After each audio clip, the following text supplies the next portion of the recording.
won LTX Shootout? Yeah, we won the Outlaw class. Right on. First test pass we made, the car kind of shook the tire, but it rode through it, had a 130 60 foot, and made a pretty clean hit to the 8th mile, and then the track just wasn't there, so we were spinning pretty bad. Let off and kind of just coasted through the finish line. I think we went 841 maybe at 150.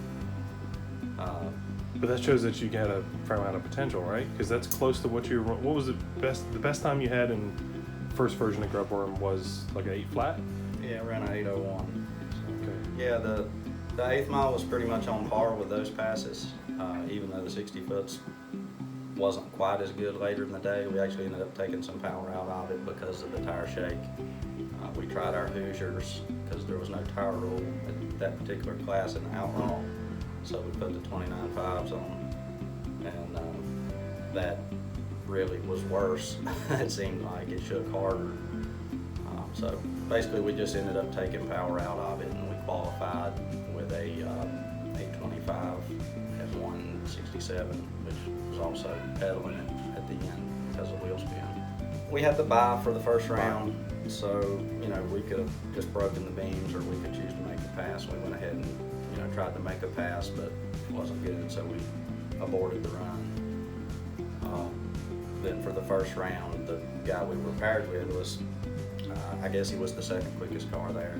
It was fast. It went 880 something in qualifying, and he apparently had some engine trouble that he didn't know about on the pass before, or he heard it in the burnout box because the engine was making some noise, and we ended up winning the race by default because of course he broke, so we didn't really race anybody. But were you able to learn anything? Was it a good shakedown weekend? Yeah, it was good. I mean, we got data for the new engine as far as our crankcase pressure. Everything looks good. The engine's healthy, and did run into one problem actually on the final round pass, which we didn't have anybody to race against, so we won either way. But we lost our crank signal. Well, we're Holly EFI, and of course, right before I was going to shift to third gear, the car felt like it shut off or nosed over.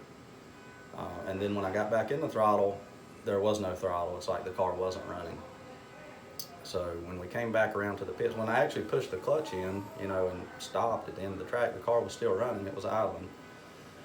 So we drove it back to the pit, and everything seemed fine. The engine sounds fine. Everything looks fine. But we looked at our data log, and we lost crank signal, or RPM, on the data log. It showed error for just a split second. And when the ignition, when it lost ignition, I suppose, it caused a boost spike for just a moment.